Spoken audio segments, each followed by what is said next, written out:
to find that Russian soldier from a particular town and to tell his story and provide public with indisputable evidence that these are Russian troops, right? It's very important for the media to pay attention to things not just when they burst into the headlines. Right now, not enough. Afghanistan, Iraq, and I know, like, all of my Ukrainian friends, everyone has moved on to something else, to another Let's story. hope that doesn't happen too soon. Natalia, thank you very much. I think Let's Ukrainians stop have here done first, a and spectacular can I ask job you later to pushing. come back into the discussion again? Let me turn to Mykola for a second, please. Thank you. I want to ask Mykola something before I turn the microphone also over to the audience if they want to ask a question to the speakers then. Mykola, I think we can all agree that propaganda, fake news, disinformation is also there to create doubt about the facts that we hear, about the news we see on TV or here on the radio. And your job is also now, as we have been discussing, to talk about what's happening in Ukraine. And for Western journalists or any journalist right now, it's very hard to verify what's happening there. So how do you make sure that you rebuild trust? I think this is very important when we talk about information and news, that there is trust enough, that there's support. Tell us a little bit how you do that.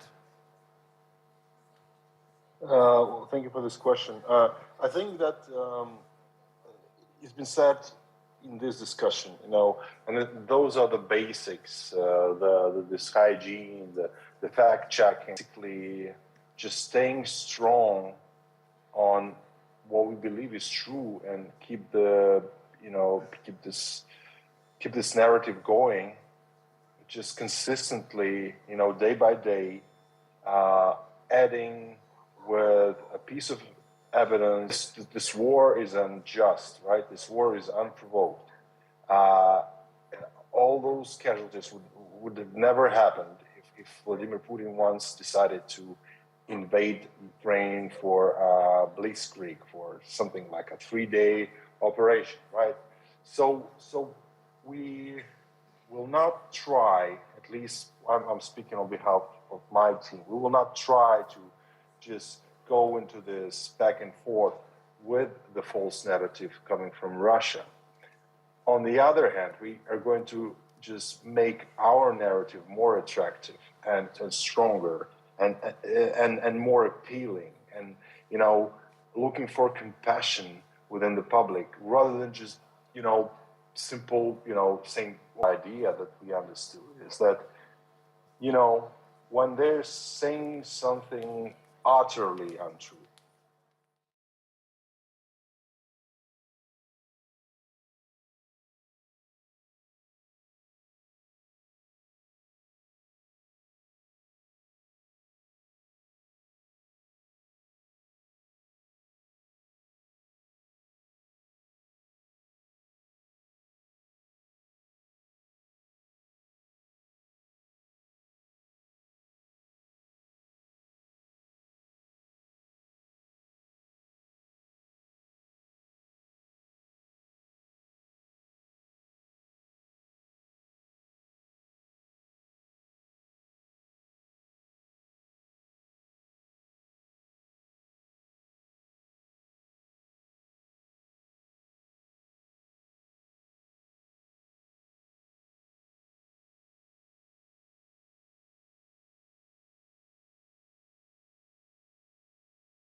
conveying a message. If you remember one of his press conferences in the beginning of war, that happened right after Vladimir Putin met with some imaginary people.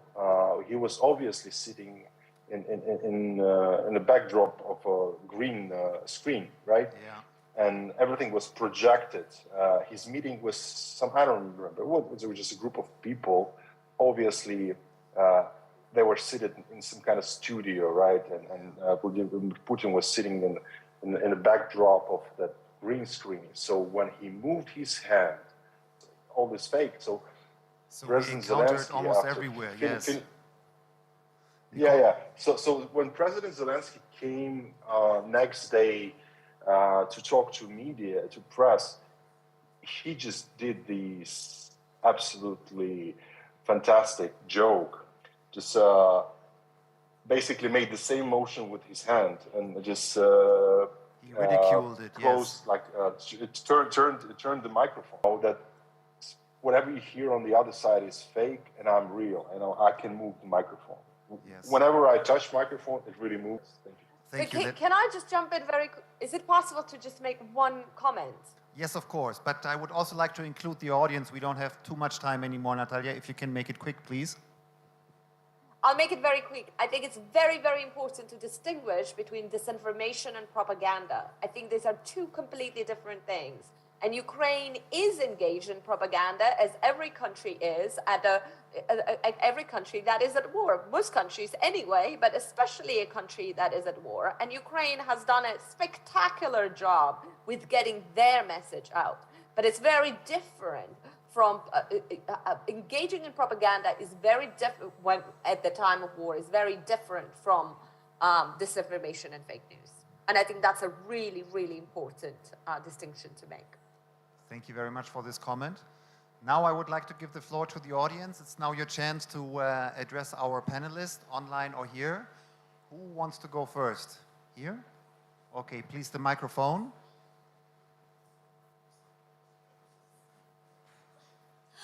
First of all, it's such a great success to see people like what Abbas is doing and really appreciate that CAS can make this happen. When you have initiatives like Debunk, makes me really excited. Just a day ago, an investigative journalist sent me a Silicon Valley, because I also need to be informed, so I can't run away from this. And maybe this is me asking for group therapy from you, Grace, and that's almost impossible. But I came here because I was motivated for the psychology behind social media, because that's close to my heart, but I've seen my own personal struggles in the mental health space. And there are actual tools that one could use at that front. I don't know if my question is clear, but it's actual tools that we could use. Otherwise, I'm running away from being informed because I really want to be sane, and the news is overwhelming. Okay. I think it comes down to your emotional resilience, and that one is built over time. Yeah? The way you react to things and the way you train your brain to react or respond to particular information. Yeah? I don't know if I can name any tools, but it would take what you allow to bother you, what you, that place. Yeah? To Benson, maybe. My question is, okay, one, for the gentleman in Ukraine, are you using disinformation in the name of propaganda? That's my first one. The second one is for anyone in the panel. We know that attention scientists generally will advise big tech to give you content, like Vincent said, that is skewed towards what you like. Do you guys think that big tech is doing enough to tackle it? Google has algorithms that can get at least about 74% of fake news. Do you think Twitter, and what would the enough look like? Thank you. Vincent, maybe you want to take that later, but first let's go to Mikola answering the question. Mikola? Hey, can you hear me? Yes, now we can. To help our cause. Because, you know, it just makes no sense. It will make no sense to create, you know, some sort of lies to fight the lies, right? So the best thing is just to put the light on what's happening, all right? So, you know, international, that I talk about, of course, our intentions, but when it comes to the mechanisms that we use in our job, of course, is we are very serious about fact-checking. So we will not do anything on post something.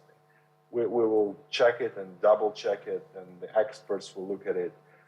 only then it's going public. So this is my answer to that. One truth over another, to use some kind of, I think the support for Ukraine will also automatically decrease if you sow doubt on how they report on facts and so on. So I think it's really a question of life and death for the Ukrainians, that they try to stick as close as they can to the truth. That's my interpretation of their role. But now let's turn to Vincent, who has an answer to your second question, Vincent.